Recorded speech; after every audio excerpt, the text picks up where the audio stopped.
Meus amados irmãos, queridos ouvintes, bom dia, a paz do Senhor, tudo bem? Graças a Deus, estamos aqui firmes no nosso propósito, estudando os 150 salmos da Bíblia Sagrada e hoje já estamos aqui no salmo de número 79, é o salmo de Asaf. Vamos aqui para o verso 1 ao 4 que diz assim: Ó Deus, as nações entraram na tua herança, contaminaram o teu santo templo, reduziram Jerusalém a montões de pedras, deram os cadáveres dos teus servos por comida às aves do céu, e a carne dos teus santos às alimárias da terra.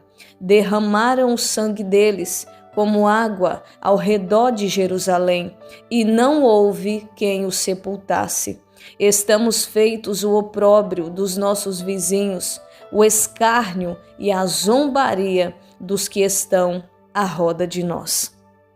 Meus queridos, aqui, Asaf, ele está falando sobre uma catástrofe, que aconteceu em Jerusalém, quando Nabucodonosor, ele invadiu Judá, levou cativo muitas pessoas, invadiram a terra de Deus sem misericórdia, Mataram muitas crianças, mataram mulheres grávidas, colocaram fogo no templo do Senhor.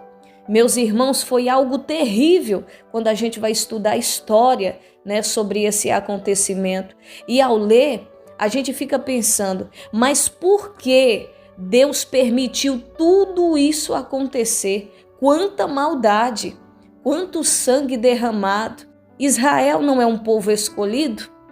Por que Deus não guardou o seu povo? Meus amados irmãos, quando vamos estudar, a gente vê que o próprio Deus, ele permitiu tudo isso acontecer, tudo aquilo acontecer por causa da maldade do povo de Deus. É isso mesmo. Sabe o que é um povo conhecedor da verdade, que contemplava milagres? Um povo considerado o povo de Deus, que só vivia na maldade, fazia coisas que não agradavam a Deus, vivia na prostituição. Mas, irmã Dani, como assim a prostituição? Deus tem como prostituição quando o povo dele, que diz servir a ele, começa a adorar outros deuses. Por exemplo, o dinheiro também é um deus. Então, meus amados irmãos, era muita idolatria, a rebeldia do povo contra os ensinamentos de Deus. Então, tudo isso que o povo foi fazendo, foi provocando a ira de Deus sobre aquele povo. E quando Deus derramou a sua ira, foi algo terrível. Então, meus amados irmãos, precisamos ter muito cuidado para não provocarmos a ira de Deus. Versos 5 ao 7. Até quando, Senhor, indignar-te-á para sempre? Arderá o teu zelo como fogo? Derrama o teu furor sobre as nações que te não conhecem e sobre os reinos que não invocam o teu nome, porque devoraram a Jacó e assolaram as suas moradas. Asaf, aqui ele está dizendo: até quando, Senhor? O Senhor ficará irado para sempre? Deus é tardio, meus irmãos, para irar, mas quando ele fica irado, o negócio fica estreito, e mais do que estreito. Então Israel, ele se arrependeu e nunca mais entrou na idolatria. Então o que Deus fez? Como viu que o povo se arrependeu, então Deus enviou seus profetas. Então aqui vemos e aprendemos que Deus, ele não ficará irado para sempre, desde que haja um sincero arrependimento, porque Deus sonda o mais profundo do coração. Verso 8 diz assim: não te lembres das nossas iniquidades passadas, apressa-te e antecipem-se-nos as tuas misericórdias, pois estamos muito abatidos. Deus permitiu que aquela geração maldosa morresse, geração aí por volta de seus 70 anos, morresse quase todos. Então, os filhos não tinham nada a ver. Realmente, Deus não cobrou. Deus trouxe, aquela nova geração de volta para Jerusalém.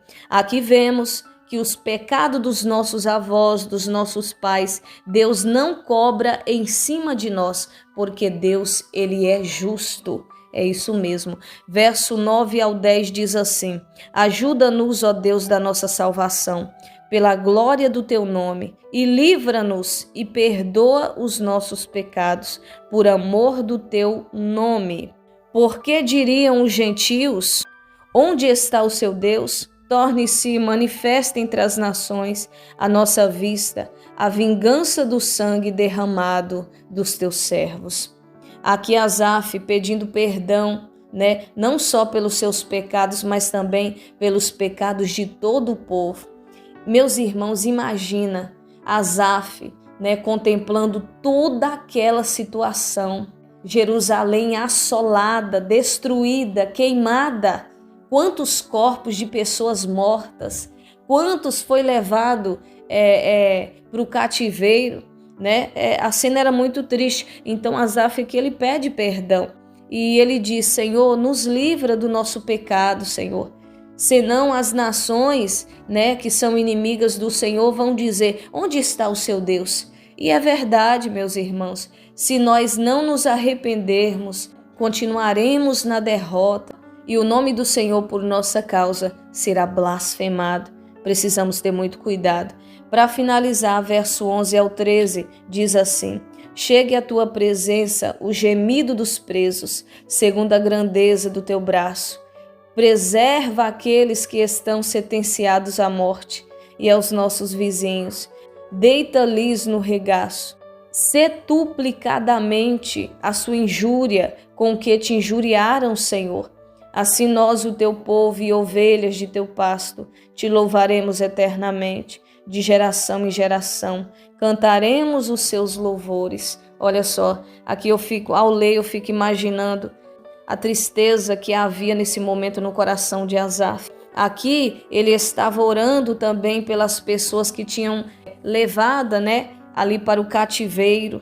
Que situação, Aqui Asaf ele pede para Deus cobrar dos seus inimigos toda a maldade que havia feito para o povo de Deus. E Deus, meus amados, ele cobra mesmo, porque Deus ele é misericordioso e ele é justo quando julga. Amém, meus queridos? Esse salmo ele se trata de história e é uma história bastante profunda. Esse aqui dá um estudo muito grande e muito profundo. Então, dei apenas uma pinceladinha em cada verso, tá bom? Uma resumida para que vocês possam entender. Mas eu peço para você, se você desejar mais conhecer essa história aqui, sobre o Salmo 79, vai lá nas histórias bíblicas e estuda, pesquisa, você vai aprender e descobrir muita coisa. Amém? Que Deus abençoe a vida de cada um de vocês. Fiquem todos na paz do Senhor Jesus.